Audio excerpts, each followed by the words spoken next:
Each year, Microsoft Research hosts hundreds of influential speakers from around the world, including leading scientists, renowned experts in technology, book authors, and leading academics, and makes videos of these lectures freely available.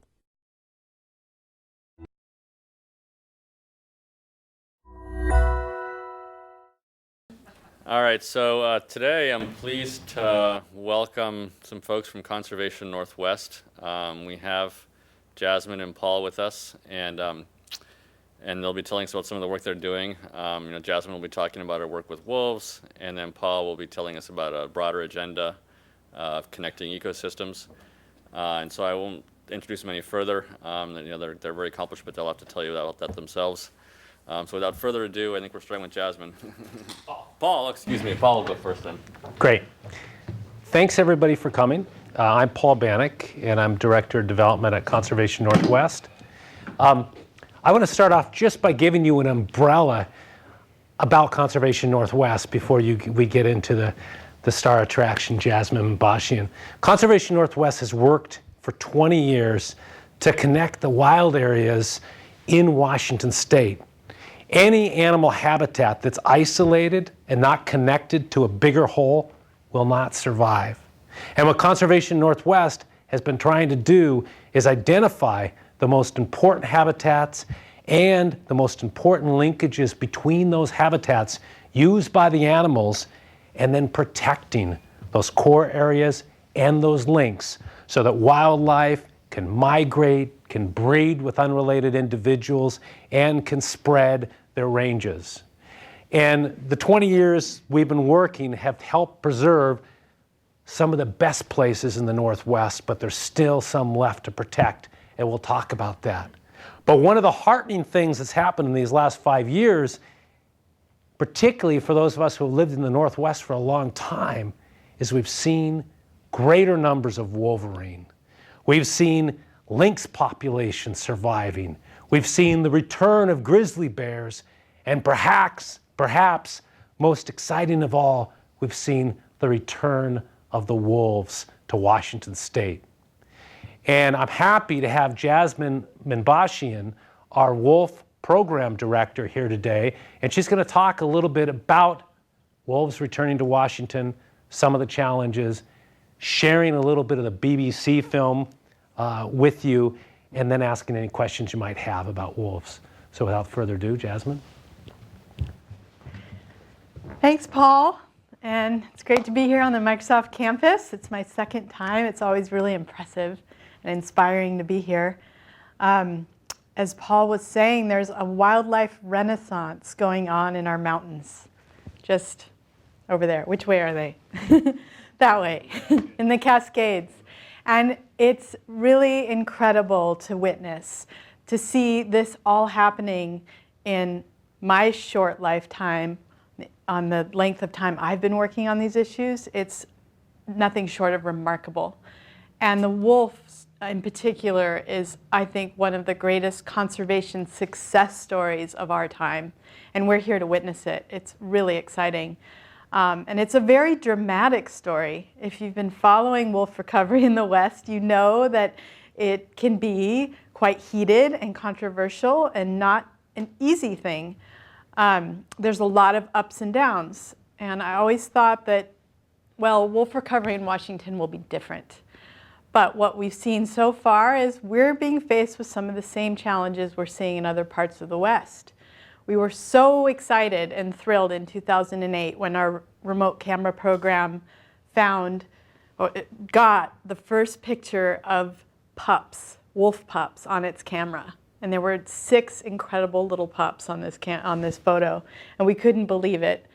But that excitement and that joy fell to a low when we learned that that pack, the lookout pack, many of those individuals were killed by poachers. And that, to me, immediately signaled that, well, wolves are going to come back, but the question is, are people going to let them come back? It's really up to us as a society. And there are some unique challenges to Washington as a state that we don't see in other states like Idaho and Montana, where we're just much more populated. There are a lot more people on this landscape. So that is really the question. If wolves do succeed here in Washington, it will be because we let them. We've built tolerance for this species on the landscape because they are not always the easiest animal to live next door to, especially if you are raising livestock. So that's just two short dramatic points that we hit in wolf recovery in just the first few years that they came back. And even more recently, you may have read about the wedge pack and the issues surrounding the wedge pack, which have been extremely difficult. This is one of only 8 packs in Washington state, and they began preying on livestock. And the question was what to do. Again, conflict with people, conflict with livestock, and how much effort and tolerance do we have to live along these animals side by side? This is the important question. So I feel really lucky that to capture all this drama, I mean, there's so much of it, it could be its own film, and now it is. We have some of the best filmmakers in the world came out last year to Washington State and made a film about the return of wolves to Washington State. And I had the good fortune to be able to work alongside these filmmakers, incredible people with the BBC, to produce a 2-part documentary called Land of the Lost Wolves. And this has aired all around the world. Our story here in the Cascades aired all around the world under different titles: Land of the Lost Wolves, Expedition Wolf, are some of the names it's been called. And then here in the US, it aired on Discovery called Man vs. Wolf. And today, what I want to do is share with you some of my favorite scenes from the film. Just give you a little taste.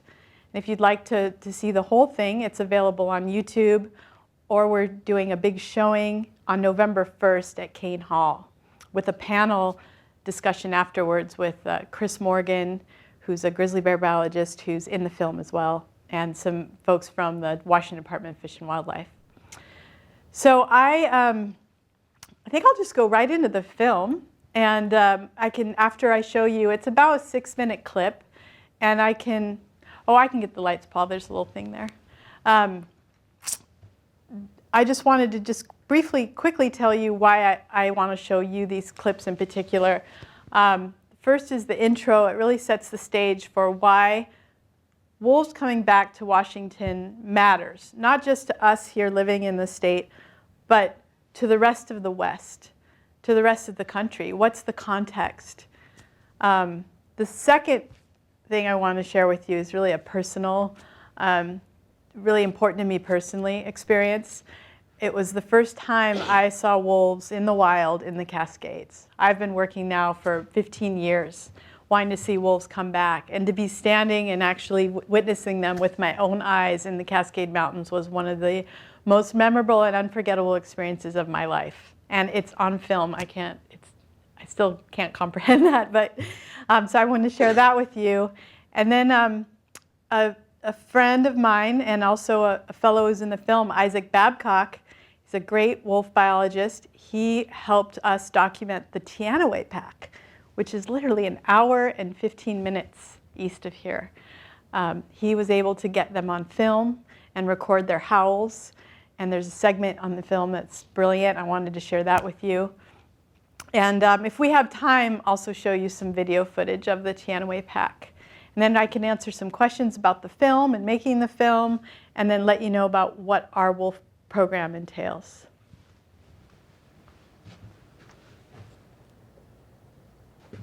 There we go.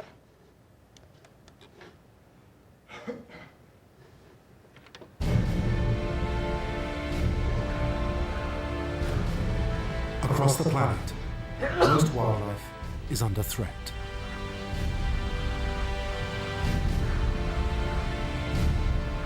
But against all odds, one animal is making a comeback. The wolf.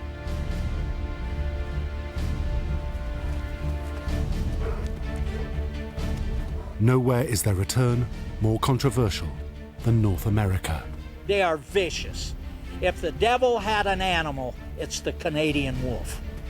Man's hatred of the wolf is deep-seated. Well, we're going to have to hunt them. We're going to have to trap them. We're going to have to poison them if possible. Now, a team of wildlife experts is heading to the front line. We're here to map what happens when wolves try to return.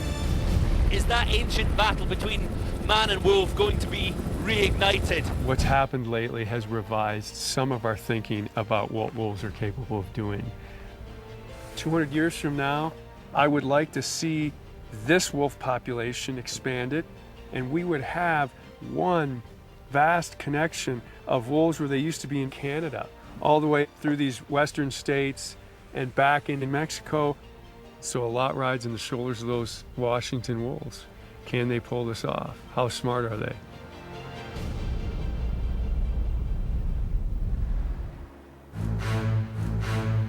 Based in a remote valley in the Cascade Mountains, the team has just 1 month to track down the new wolf pack. Biologist Jasmine Minbashian has campaigned long and hard to see the wolf's return. Since I was a little girl, I've spent time skiing and backpacking and walking through these mountains, and I often think about the wildlife that live here. But the Cascade Mountains without wolves is like the Serengeti without lions. It's just not the same. The next day, Jasmine is called out at dawn. Local biologist Scott Fitkin has heard wolves howling in the valley.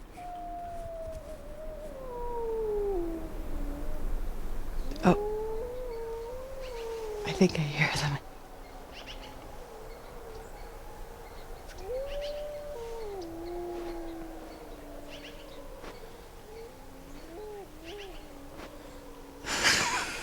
It's unbelievable.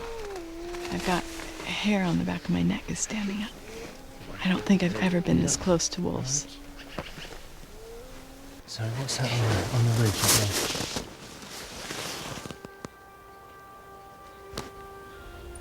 Oh my gosh. Oh my gosh. Look at that. There's a wolf.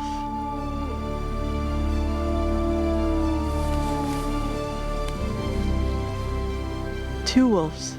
Oh my gosh. I can't believe my eyes. We just spotted two wolves up on the ridge. It's so exciting.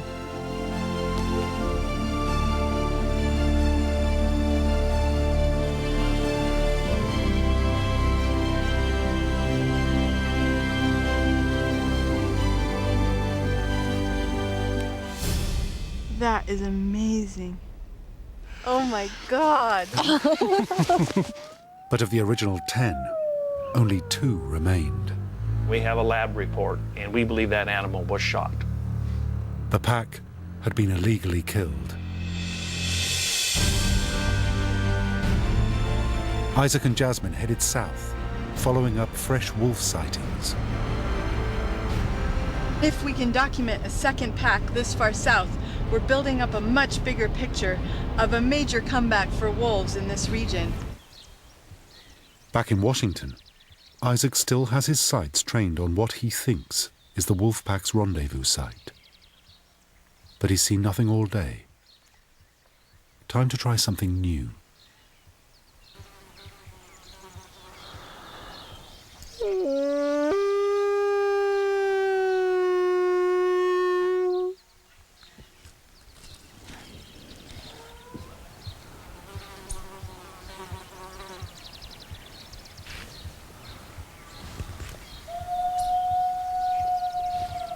That's a pup.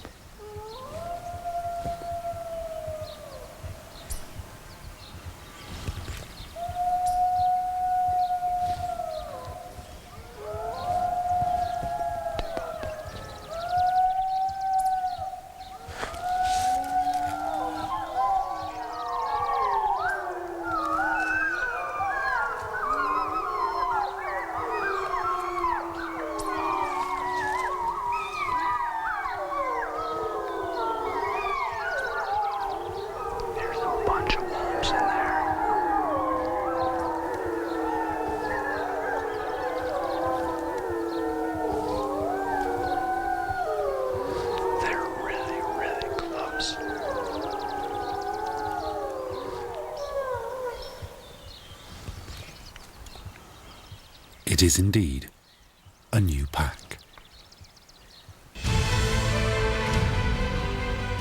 Doug's vision may not be that far away. Wolves continue to strengthen their foothold in Washington.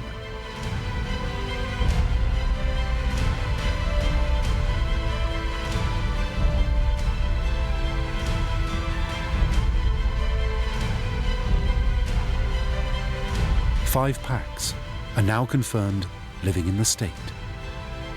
The front line continues to push further down the west coast, and a wolf has now reached Northern California.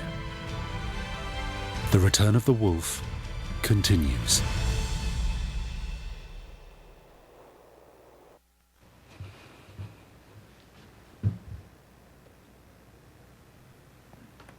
There you have it. Imagine being in the woods and hearing that sound, the cacophony of all those pups howling. It's probably, if you get out a lot in the mountains, it's going to be in your future. I am going to... It's really a special experience. You'd be lucky to hear that. Wolves are extremely smart, and they're shy, and they tend to stay away from people. So if you do hear a wolf howl in the woods, consider yourself very lucky, and generally pretty safe. So I'm going to go back to pull up a map. So in that, in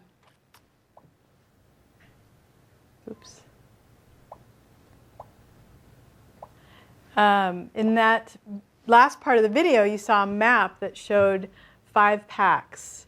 Well, since then, just since this video aired in April, we're now up to 8. So wolves are coming back at a rate I just never dreamed that they would be recovering this quickly. But it's not really a huge surprise because wolves are extremely fecund. They really need a couple things to survive. Habitat, and the food, and not to be killed. So are these wolves that are moving into the state, or is this just the breeding that's occurring within the state? I think it's a bit of both. We've got wolves that are coming into the state from Idaho and from British Columbia. And once those packs are established and they've had a chance to successfully have consecutive years of litters, individuals from those packs then go on to find new territory.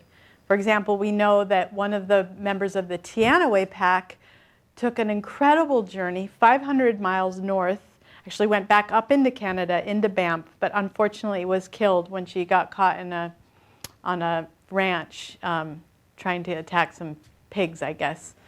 So her story wasn't a good one, but that just shows how wide-ranging these animals are, and that they're unpredictable and they can move in either direction for hundreds of miles.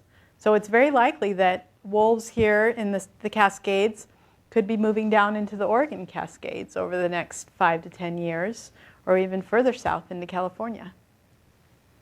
Is it illegal to kill them? It is illegal to kill them currently under, they're protected under the Endangered Species Act in the western 2/3 of the state.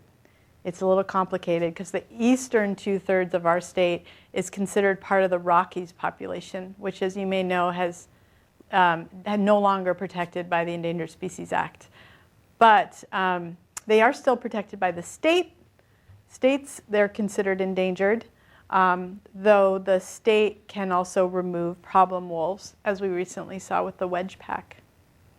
So are you tracking them? Like, how did you know she went 500 miles? Did she have a device on her? She had a radio collar. So one of the really important, I'll go through kind of what are the main points of our program, but the first one is really our monitoring program. Conservation Northwest maintains a remote camera program, and we have about 50 cameras, and we put out cameras all around the Cascades in Northeast Washington using volunteers to really try and document what endangered animals are doing out there. It's not just wolves, it's grizzlies, wolverine, lynx.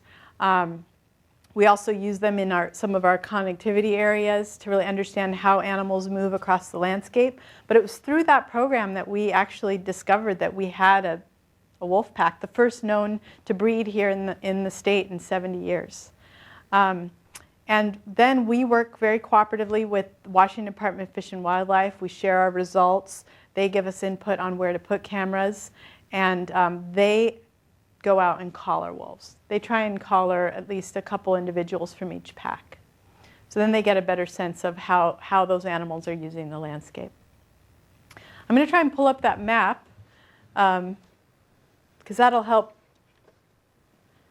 you see where things are at. There. Yay. Except it's not there it is. It's there now. Perfect. That's going to make things a lot easier to understand. So as you can see, we've got 8 packs that are confirmed. That means we know for sure that there's packs, there's more than one animal. Most of those are in the eastern third. That line there delineates the eastern third where they're not protected under the Endangered Species Act.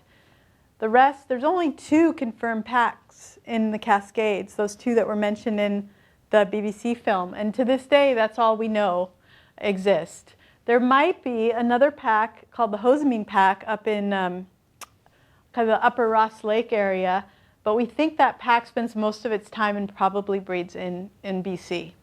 So it's not necessarily considered, but is an important, that area could be an important pathway from which we're getting wolves.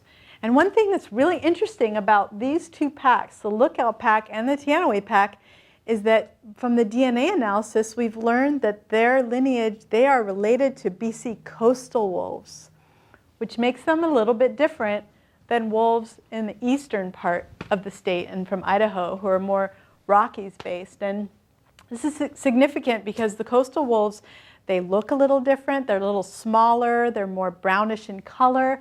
They have different habits. They're more salmon eating. It's really just fascinating to see how wolves are so adaptable based on just their habitat. They can live just about anywhere as long as there's good food, and like I said, people don't kill them. And that's the biggest challenge to wolf recovery. So I mentioned our monitoring program, and the other aspects of I think the most important aspect of our wolf program is minimizing conflict with people, keeping wolves out of harm's way. And there's 2 major places where that can happen. One is conflict with livestock on ranches or on public land grazing allotments, and 2 with hunters and sportsmen who are concerned about the impacts that wolves will have on deer and elk. So to address, Conservation Northwest is putting a lot of energy into helping ranchers cope with having wolves back on the landscape, because unlike other animals, having wolves, like other predators, having wolves, it's different. Wolves behave a lot more differently around livestock. But the key is getting engaged early, and basically, wolves are observational learners. If they learn from the beginning that livestock aren't good prey, and every time I try and attack livestock, bad things happen, they'll quickly start avoiding them. But if you have the opposite, where they learn this is really easy prey, they're right there, I can pick them off, nothing's going to happen, and it's easy food for my family, then they'll start learning, and that behavior will spread throughout the pack and maybe even to other packs. It's interesting, I had a really interesting conversation just yesterday with Doug Smith, who's a biologist from Yellowstone National Park, and he was really involved in the reintroduction of wolves to Yellowstone. And he told me that wolves there did not necessarily know to prey on bison, that was a learned behavior. They learned that through experimentation, trial and error. And now bison is a big part of the prey base for Yellowstone wolves, but it wasn't necessarily in the beginning. So the importance of to prevent those conflicts with livestock, it's critical that you maintain a presence around the livestock. And this might mean going back to some older methods of animal husbandry, having a cowboy out on the range at all times who really keeps track of the livestock, moves them around, keeps them in larger groups, so they behave more like natural prey. The second most important thing is to remove carcasses off the landscape. If you have a dead cow killed for whatever reason, that it not stay there and become an attractant that will draw in predators and start to give them the taste for beef. So those are just two really, they sound really simple, but trying to make that work can often mean big changes in business plans for ranches. It means hiring new staff. It can be very labor intensive. So we've really committed to helping figure out how to make this work on the ground. We've got a range rider pilot program we just launched this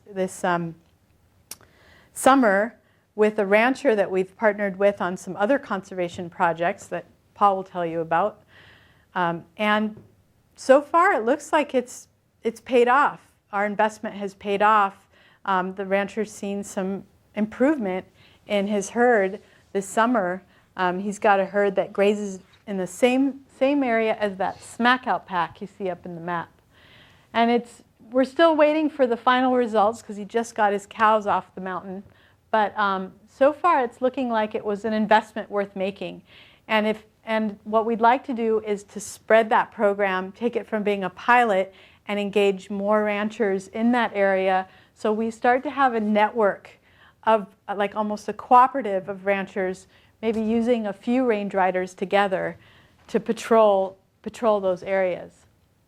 We're also exploring the idea of partnering with the Washington Department of Transportation to develop a carcass removal program where we could pay someone under contract there'd be a hotline.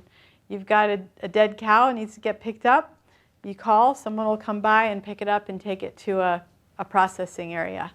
So those are just a couple of the things that we're trying there to help ranchers adapt to having wolves on the landscape again. And of course, just general education is always key. We're organizing series of events, workshops for not just ranchers, but for general members of the public. As I mentioned, we're showing Land of the Lost Wolves November 1st. And that's key because there's so many misconceptions around wolves. I've never seen an issue be so polarized and so divisive where you've got really exaggeration, sometimes on both sides, about wolves and what they're capable of. And when you can bring facts to the table and talk about what wolves really do and how they really behave, you find the conversation becomes a lot easier to have. So that's critical. And we'll be doing a lot of that over the next few years, I imagine. And then lastly, the poaching issue. As we saw, that was a big setback to wolf recovery in the Cascades, and it still is to this day. I'm convinced that if that poaching had not happened, we'd probably have 3 or 4 packs right now in the Cascades. So how to prevent that from happening? I think the best way is peer pressure, honestly, is to get the word out there that no matter how you feel about wolves, killing an animal illegally is still poaching, no matter how you feel about it, and getting that word out there among sportsmen. We also have developed a $10,000 reward fund that would go towards any information leading to the arrest of someone who's killed any endangered species. So it could be grizzly bears, could be wolverine or wolves. And also, we also have a reward fund for any spree killing. I don't know if you've heard about this trend, but spree killing of deer and elk. It's really a disturbing new trend. It's where people go out with spotlights, they'll find a group of deer and elk, and then just take them all out and then leave the bodies to rot. It's almost like killing for fun or sport. And it's usually younger guys that are involved in it. But it is really starting to see a few cases of this around the state. So we've partnered with the Department of Fish and Wildlife to really try and put a stop to it. And there was a recent case we've put out a $2,500 reward for that just happened outside of Spokane. So it's just building an ethic and a respect for wildlife and wildlife laws. So those, I would say, are the three main components of our program. Well, four if you include the camera program. And you know, it's if you've been following at all what happened with the wedge pack, you can see that it's going to be a challenging road ahead. This can be emotional issues. They can be really difficult issues to grapple with, even for us as an organization. I'd say the decision to remove the wedge pack was one of the hardest decisions we've had to grapple with as an organization in our 20-plus years of doing wildlife conservation work. But you know, we talked to a lot of experts who said, when you've got problem wolves, you've got to nip that in the bud. You can't let that behavior continue and allow other wolves to learn that. And that's one of the, I think, most difficult things about wolf recovery, is accepting that for the population as a whole to succeed, that some wolves are going to have to be killed in the process. But on the whole, wolf recovery is looking really bright in Washington State. And if we can get these tools in place, I think we can be a model for the rest of the nation to show we can have wolves back, and we can do it in a way where people are working together in a cooperative way, and bringing solutions to the table. We want to avoid a situation like Idaho and Montana where people are at each other's throats over this issue. And I think we're on the right track. The key is going to be getting the right resources in place early enough, ahead of time, to prevent problems from happening. Can I ask you to talk a little bit more about the wedge pack? Because I would like to understand better the decision that the group took to support what ended up basically wiping them all out except for one, I think, right, that was not killed. Yeah, I don't even know. One guy up there, as best I could tell, who's the opponent to this, who couldn't even tell you how many, you know, livestock allegedly were killed grazing on partly public land. And so I don't know that there was ever anything that was established that the wolves actually killed the number of livestock, that they really were problem wolves. So I'd just like to understand how you came to that decision. Sure. Yeah, it's a really hard. I could spend half an hour on this topic, but to really boil it down, you had a rancher who made this whole process very difficult because he had been outspoken in the media against wolves. But that didn't change the fact that there were repeated reported depredations that were investigated by WDFW staff and by the local sheriffs. And in the beginning, when we were first looking at some of these depredation reports, the evidence was not very clear. Some of them were probably wolves. Some of the reports were classified as confirmed, but when the department took them to outside experts, they couldn't agree. They said, well, these don't look characteristic of wolves. There wasn't any kind of smoking gun that really pointed to wolves as being the problem. So our message at that point to the department was, whoa, you're going too fast, slow down, let's get better information, let's figure out what's really going on, and let's try and address the problem. So as weeks went on, more and more incidents were being reported. And as the summer went on, the department did try a few things. They hired someone from the U.S. Fish and Wildlife Services to go out and just camp out and haze the wolves away from cattle. Unfortunately, they didn't have much success with that. The rancher says that And they didn't scare, or? They had like rubber bullets and hazing equipment. They had the caller information. They were trying to catch wolves around the livestock, chase them off with rubber bullets, but I don't think they were ever caught the wolves in the act of attacking livestock to make that effective. And then the rancher claimed he hired an extra cowhand to go out and haze wolves, and I wasn't having direct conversations, but claiming that he was out there at least every day or every other day, checking on his cattle. So then as the summer went on, the depredations increased, and more of them looked classic, like wolf depredation. And the scientists that we rely on, especially work closely with a fellow named Carter Niemeyer, who wrote a book called Wolfer, who's excellent if you're ever interested in a good read. He said, nope, this is looking like wolves are attacking cattle. They were following the cattle down from public land onto private ranch, and they were finding dead cattle there as well. So what you see is a pack that it developed over time into a pretty big problem. At that point, you had a pack that was pretty trained on eating cattle as an easy source of prey. And what the experts we talked to said is DFW's in a really hard spot.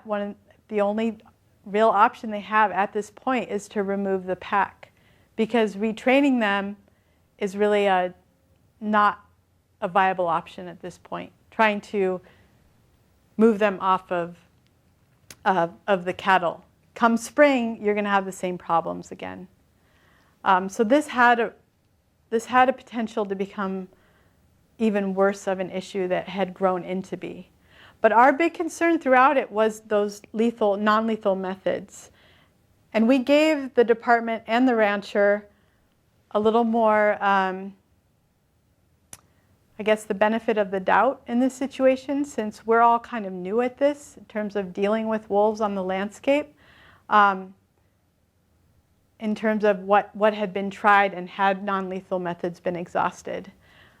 But in the future, a really important part of kind of our lessons learned throughout this whole process is that we really need clear, enforceable standards of what it means to try non-lethal options. And that's one aspect of our wolf plan that was kind of exposed that needs work, and it needs a lot of improvement. So we're now working with the department pretty closely on trying to really define what that means to exhaust non-lethal options. How far do you go? When do you say we've tried everything? How many people have to say? And who has to say? We're shooting around the idea of maybe a stakeholder panel or a panel of experts that we can go to, kind of an independent third party. But yeah, this was a really horrible, unfortunate situation that kind of devolved into a worst case scenario that we're really hoping we don't have to see again on the landscape. What specific things that happened there in that particular case, that a specific thing that was done that led to the wolves developing this habit? Well, I think for so many years, ranchers just haven't had to live with wolves on the landscape. This is really literally a new thing just in the last few years. And the typical model is you turn your cattle out in spring, and in some cases they're in pretty mountainous, rugged terrain, so they don't stay in large groups. They might just spread out over an allotment that might be 10,000 acres, huge. And they're hard to find, but then you might go check on them a few times throughout the summer, and then at the end of the summer you gather and you say, okay, how'd I do? That type of management is just not going to work anymore. That's if you want to be successful in the cattle business, that's going to change. And I think a lot of folks are recognizing that, but it's going to take time. It's not something that can be done overnight. I spent a lot of time in Alberta and Montana, and was able to kind of see where it is being done right. And there's a lot of positive examples out there, but to emulate them and to develop those models here in Washington, it's going to take trust building, cooperation, and a lot of resources, frankly. Paul. Oh. Paul, I'm probably going to say is we're at time. Into the difficult decision we had to make, can you note a few keynotes of Mitch's recent testimony and thus the benefits that may come from that tough decision? Yeah. So when we went to the Department of Fish and the Wildlife Commission had a meeting on October 5th, and we went there to testify. And we made really clear that I think it's important for conservationists to acknowledge that living with wolves, particularly for ranchers, can be challenging. It doesn't benefit us to not acknowledge that and not to try and help address the issue. So, that's where we're starting from. But as I mentioned, the importance of a good faith effort to try and really try these non-lethal methods has to be there, both from the department and from the rancher. So Mitch, in front of the Wildlife Commission, said, we will never again support removing a pack unless it's clearly demonstrated that you do a better job of showing the public that you truly have exhausted non-lethal methods. Because at this stage, it was really hard for the public who's tracking this to really evaluate what was happening out there. I know that it's false to say nothing was done, because things had been done. But the question is, was what was done effective, and could more have been done? We don't want to be going into situations like this, still having questions like that out there. The woman in the back and then the fellow in the green. So just a question on the sustainability of, because right now you're putting a lot of resources in, I don't know, are you funding these ranch riders or what? Yes, we're doing a cost share with the state. The state has a budget and probably will for the next, during the recovery period. But on the trajectory has to be where less and less conservation groups and the state is paying for it, and ranchers are able to build a sustainable model, do kind of a cost share. In Alberta, what I found was there's a cooperative of about 40 ranchers who share the cost of a range rider. They just stay with the pack, sort of? They stay with the herds and go check the herds every day, and they rotate around. Obviously, these ranchers are then quite happy to have the wolves there. It just sounds like in some cases people are so negative. What's the incentive for them if the funding goes? Why would they want to sustain paying? So financial. It is that you just have to keep financially solvent. Yeah, I mean, at the end of the day, even if you don't believe in non-lethal methods or you think that killing wolves is really the only option, first of all, it's really hard to do. I mean, you need the resources of the government to do it. You need someone who can track them down, find them, hunt them down. It's a terribly expensive venture. And I'm sure the department spent a lot of money doing that with the wedge pack. And that's not going to be an option down the road. And even if you did, I guarantee you in less than 2 years, there's going to be a new pack there. In the wedge pack. It's great habitat for wolves. So at the end of the day, you can't just keep repeating that. It's like hitting your head against the wall. You've got to shield your livestock from being prey in the first place. And that's going to be a better payoff. And we're seeing with some of these non-lethal methods, they're actually, there's other benefits. They improve the quality of the grass and the forage. That wolves are not only coming back, they're coming back with better weights. So that hopefully provide some financial incentive to invest in these methods, because at the end of the day, your bottom line will improve. So after the wedge pack was decimated, did the predation on the cattle, did it stop? As far as I know, it did stop, yeah. And also, I'm curious about the ranchers using the public land. Obviously, it's a real cut and dry issue when it's on private land. But when it's on public land, isn't there a little give and take that needs to happen? Absolutely. That's a really important point, and we actually had long conversations about this during the development of the wolf management plan. The public lands belong to everyone in this room and everyone in the state and everyone in the country. And overwhelmingly, the public values wildlife. It's clear. That's a really important public value. So people who use public lands need to respect that and work to protect the resources that are there. That's a given. So there is a higher standard for public lands than private lands in terms of how wolves should be managed, and to what point you remove a native species from its native habitat for an economic benefit. So that's a really important question, and it comes down to I think at the end of the day it comes down to the public reminding users of public lands that they're there and they're watching. That component is very important. Do the ranchers pay for the cattle to graze in the public land? Do they lease? They have leases, right? They have leases and permits that they, like for example, this rancher has been using this allotment for about 100 years. So it's been passed down through the family. They've been there quite a long time.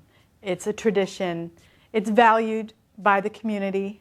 So no matter how you feel about ranching,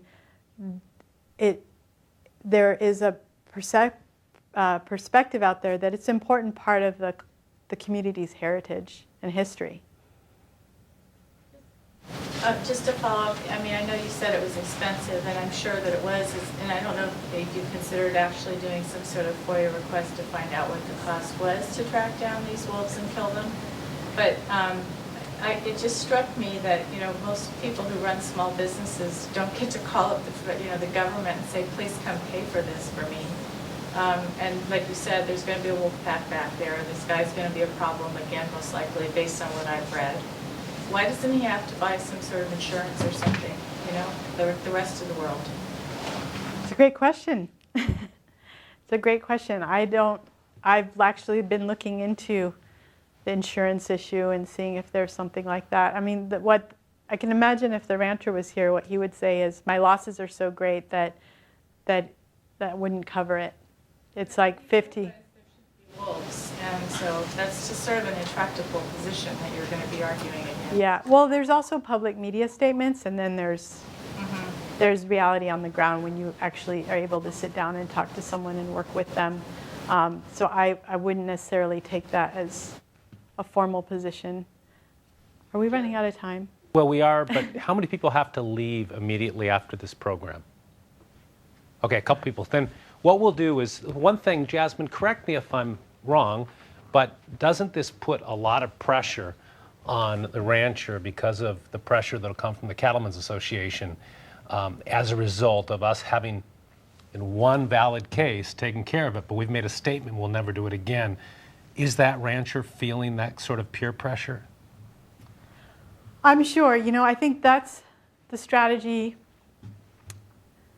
I think over long term is going to pay off, is if we can, as a community, come together and identify solutions that work, that's going to be the most powerful thing to make change on the landscape, is seeing it in action and seeing it work. There's nothing better than seeing evidence right in front of your face. And so if we can build off the success of our pilot this year and expand it to include a few more ranchers in the community, pretty soon people are going to notice and say, well, hey, my neighbor over here, he's not having problems, and what he's doing, maybe it's worth a try. And that's how this is going to expand over time. So yes, that's probably the most effective thing we can do, is have small successes and build out from them. Thanks, Jasmine. Jasmine, we're really lucky to have her. When BBC wanted to do this program on wolves in the Northwest, they picked Jasmine to be the person to represent the issue. Thank you for coming down and joining us today. It's my pleasure. Thanks, guys. You want to switch presentations? Yeah. So I'm going to take just a couple minutes and skim through, quickly get to the heart of why I wanted to speak, and that's that for 20 years, we've been connecting the broad habitats of the Northwest.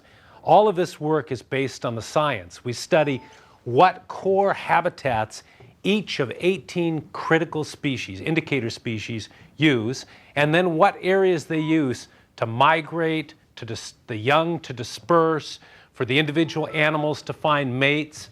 And then when we overlap those ranges, we come up with a map of the priority habitats to protect in the Northwest. And if if you can get me to that key map, the Columbia Highlands map. And where we are faced with right now, and then I'll have you move me to the next one. Right now, we have been focused for the last 10 years on trying to connect the Cascades and the Rockies through this region, the Columbia Highlands. At the same time we've been doing that, we've been working at that interface between the Columbia Highlands and the Cascades to try to handle conservation easements to make sure that once we protect that northeastern part of the state, wildlife can move that last little distance over to the Rockies. If you want to go to the next map. Our science, let's say I talked about the 18 species. Here's the map for the lynx. Here's how lynx move between the Cascades and the Rockies. Every species has a map like this. You recognize that little bottleneck. That little bottleneck has to be preserved or lynx populations will not be able to be supplemented from the Rockies. They'll essentially be cut off. And you'll see a similar map for wolverines. You'll see a similar map for other species. The next one. Oops. And so what we're trying to do, we have been working on the public lands with our Columbia Highlands initiative. And at the moment, that is on wheels, it's ready to go, but the political climate is not allowing us to move that wilderness over the finish line. So while that's delayed, we're working on the private lands. And we've been working for the last couple years to raise $1.5 million to be matched by some federal monies to put conservation easements on a couple key ranches that are going to build upon that connectivity. The most critical piece right now is represented by those little red shapes right up there. That's the Gotham Ranch.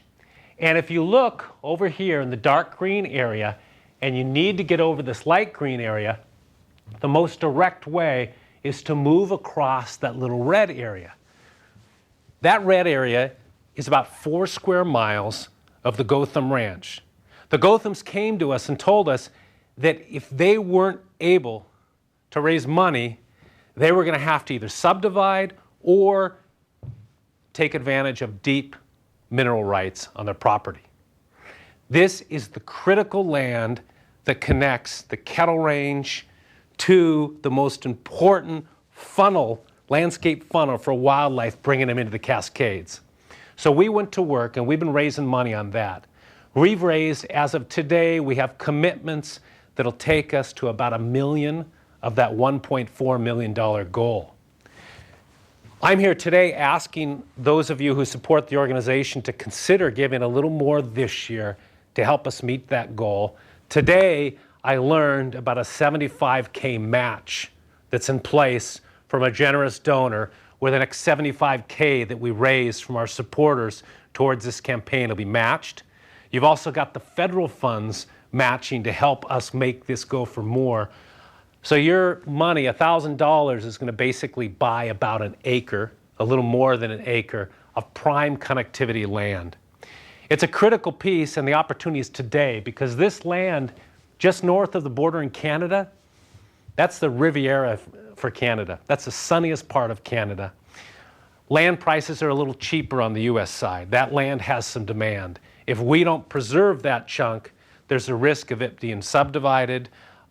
So we feel like with the economy relatively down right now, here's our best opportunity.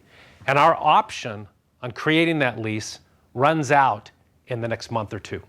So consider that this year during the giving campaign, that you may want to put a gift towards the Columbia Highlands initiative.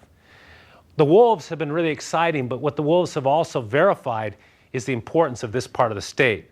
Jasmine pointed out that we had, 7 confirmed packs on that map? Yeah, 6. There's a few more that we have heard rumors of. The majority of those are in this Columbia Highlands region. And although wolves are a little more adaptive, we are not surprised that a lot of the packs are showing right on the connectivity path for the other animals. So consider the Columbia Highlands initiative this year. Those of you who haven't signed in, we'd love to have your names and email addresses and see if you might want to get involved with us and raising awareness on campus. Those of you who are involved have the opportunity to give us input on how to make our work more effective. Any questions before I let everyone go? Well, I was just going to say, I did go last weekend to the Gold Creek planting of strawberries and stuff. Yeah. And seeing under I-90, the pathway that's going underneath I-90 to connect the animals and stuff is just really neat. It's just you don't think about I-90, you know, it goes across the whole mountain range and animals can't get back and forth. And how many animals die on I-90 because they can't cross back and forth. And thanks for that reminder. Had we had more time, I would have shown you a few more slides, but we did the checkerboard project to connect the North and South Cascades, and then to make that more effective, we're doing overpasses and underpasses on I-90, so wildlife would be able to to travel that distance. We're also working on some overpasses and underpasses that I'm probably not at the liberty to talk about in a recorded presentation, but that we have a grand plan for the state of Washington to keep the most important habitats vital by connecting them to a larger whole. Do you have partner groups that you work with to help fund these things, like Nature Conservancy and some other things like that? Yeah, George, that's a great question. Do we have partner groups? We have lots of partner groups, but they don't help fund.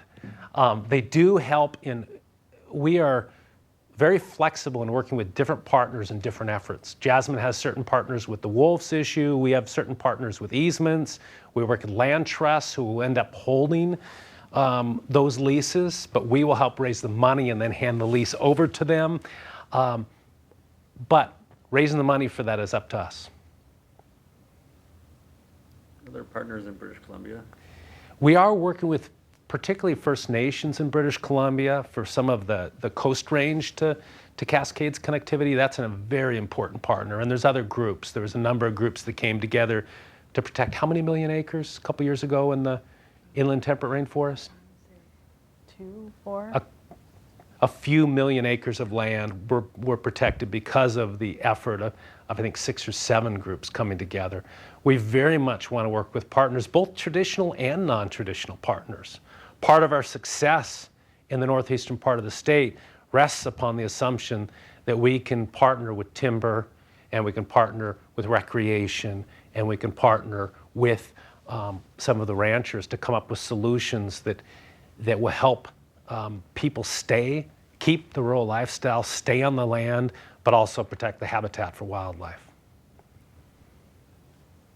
And how many are in a pack? Like 10? Jasmine, how many wolves in a pack? Well, technically it just requires 2 wolves to be a pack, but yeah, it averages anywhere from 4 to 12. Some packs are really big, 20. But I think in Washington the packs will be smaller, just given the terrain and the habitat. Exactly. What? I think in Washington the packs will be a little bit smaller. It seems like they're an endangered species to me. I couldn't imagine anyone killing them. And one of the exciting things in Washington that Jasmine alluded to, but you know, as a wildlife photographer, excites me is that in Washington State, we're blessed to have both Rocky wolves and coastal wolves. So you can have those gray, big, shaggy wolves from the Rockies, and then you're going to have those brown, clever, mysterious wolves from the coast coming together in our state, coming together in the central part of our state. That's pretty neat. And then the assumption is they'll interbreed, right? They will interbreed. But it's fun from a standpoint of just thinking it's going to be exciting enough to think you could see a wolf. Now you could think, well, I've seen a coastal wolf. Now I want to see a Rockies wolf in our state. Any other questions? Well, thank you, everybody, for your support and for coming today. We'd love to capture your name and your email address, and please consider us this year in the giving campaign. Actually, I did one quick question. So you Yeah. commented earlier about, you know, this year contributing to that specific campaign. Is there something in particular we need to do through the giving campaign to do that? Yeah, what I'm asking, thanks for the question, Rob. What I'm asking this year is that if you're already supporting us, please consider supporting us at that same level, but consider an additional gift that you target to Columbia Highlands, or you can target Capital Campaign. We'll know in either case what that is. And there's several members here who help us on campus. You can all raise your hands. Rich and Rob and Shauna and Ted, all who are helping us raise awareness on campus, reaching out to different buildings on campus, helping come up with ideas of how we expand the reach and make more people aware of our work. And if that's something you want to get involved in, let us know. But the challenge that you were talking about now, does that have to be lump sum, or can it also be a payroll deduction? Great question. Does a contribution to the Highlands Initiative have to be a lump sum, or can it be a payroll deduction? It can be payroll, and we can do it over 2 to 3 years as well. The main thing is that we have the commitment of an amount, because then we're able to use that to pay off our loan. Great. Thanks everyone for coming.